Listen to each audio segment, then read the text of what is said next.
The 2010 World Series featured two unlikely championship contenders, the Texas Rangers and the San Francisco Giants. Neither team was favored to get to the Fall Classic. The Rangers franchise has been in existence since 1961. In all those years, they have made it to the playoffs 3 times, winning just 1 game and getting eliminated by the Yankees each time. In 2010, the team was the feel-good story of the year. Despite the franchise declaring bankruptcy in the middle of the season, the team made the playoffs, led by Ron Washington. After beating the Rays in the division series, they exiled some old demons by beating the Yankees and earning the American League pennant and the first World Series berth. The Texas offense featured reliable hitters like Michael Young, Nelson Cruz, and Vladimir Guerrero, as well as Josh Hamilton, who, despite a late-season stint on the DL, led the league in average and won the American League MVP award.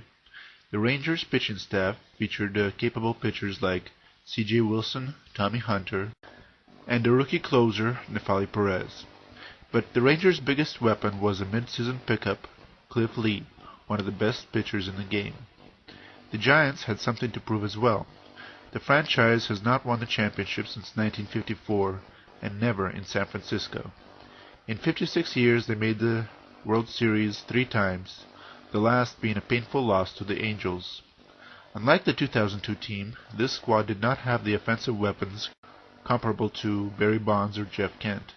They did have a very strong pitching staff consisted of Tim Lincecum, a 2-time Cy Young Award winner, Matt Cain, Jonathan Sanchez, and Madison Bumgarner.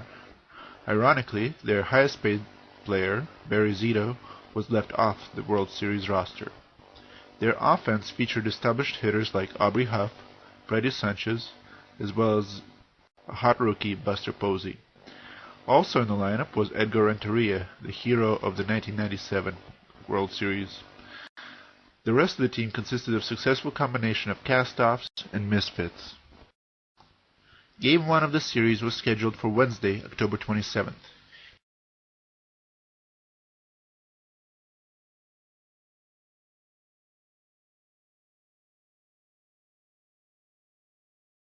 It featured a great pitching matchup between Cliff Lee and Tim Lincecum. The game started at 3:36 p.m. John Hirschbach was the home plate umpire, Sam Holbrook was at first, Bill Miller at second, Mike Winters at third, Jeff Kellogg and Gary Darling were in the outfield. Tim Lincecum was nervous before his first World Series start, and it showed in his early play. Elvis Andrus singled to left, and Michael Young walked on a full count. Josh Hamilton grounded out weakly to first, moving the runners over. Vlad Guerrero hit an infield single, knocking in Andrus. Nelson Cruz hit another grounder to the pitcher. Lincecum fielded it and forced Young back to third, never recording an out and loading the bases. But Ian Kinsler grounded out into a double play. Lincecum managed to limit the damage despite a messy first inning. The second inning was not much better.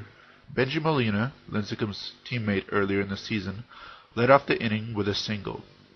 Lincecum appeared to regain his control by striking out Mitch Moreland on 3 pitches, but Cliff Lee followed up with a double to left center, putting Molina on third. Elvis Andrus hit a sac fly to center, and the less-than-speedy Molina tagged up and scored. Michael Young flew out, ending the frame. The Rangers now had a 2-run lead.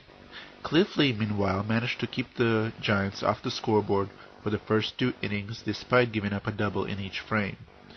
He would not be so lucky in the third. Edgar Renteria reached first on an error by Michael Young to start the frame. 1 out later, Andres Torres was hit by a pitch. The next batter, Freddie Sanchez, hit a double, knocking in Renteria. Buster Posey followed up with a single to left, knocking in Torres. Lee struck out the next 2 batters, but the game was now tied. Lincecum seemed to settle down after the second, pitching 2 scoreless frames. Cliff Lee pitched the perfect fourth, but got into more trouble in the 5th. With 1 out, Lee gave up back-to-back doubles to Andres Torres and Freddie Sanchez.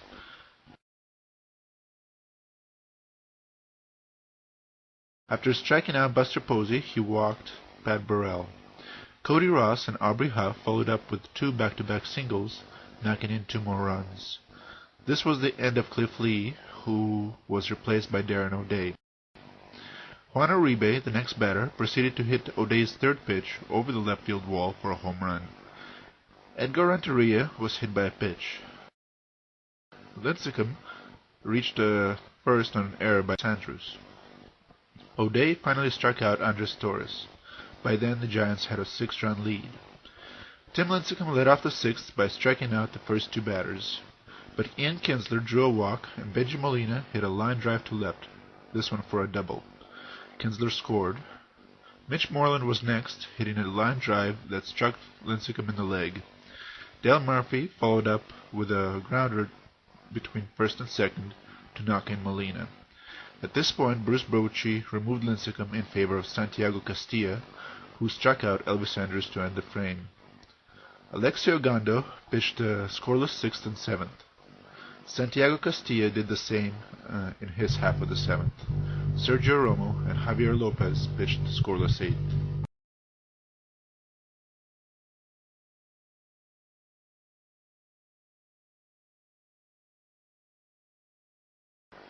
The Giants added some insurance runs in their half of the 8th.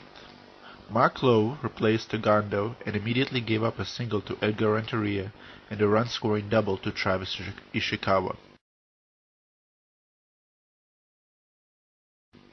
1 out later, Freddie Sanchez singled to right to knock in Ishikawa. Lowe managed to retire Buster Posey, but was then replaced by Mike Kirkman.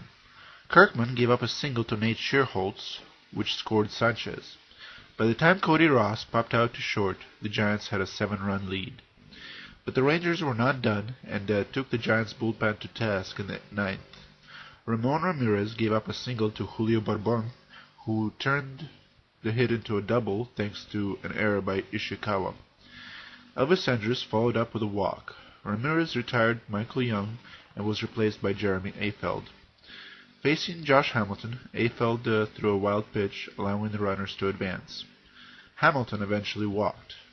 With the bases now loaded, the Giants brought in Brian Wilson. Vlad Guerrero lined out to right, allowing Bourbon to tag up and score. Nelson Cruz was next, hitting a deep fly to right center, clearing the bases.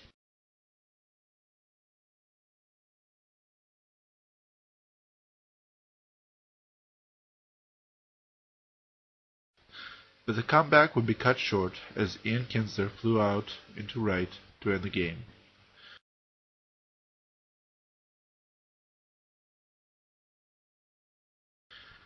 The contest was messy in every sense of the word. Far from being a pitcher's duel, it was instead a high-scoring affair. 6 errors were committed, 4 of them by the Rangers. Cliff Lee lasted 4.2 innings, earning 6 of the 7 runs allowed. The Texas bullpen allowed 4 more runs, with Alexio Gando being the only bright spot. Tim Lincecum was little better, lasting long enough to earn the win, but giving up 4 runs. The Giants' bullpen was mostly effective, save for Ramirez and Afeld. Nevertheless, the Giants had reason to rejoice.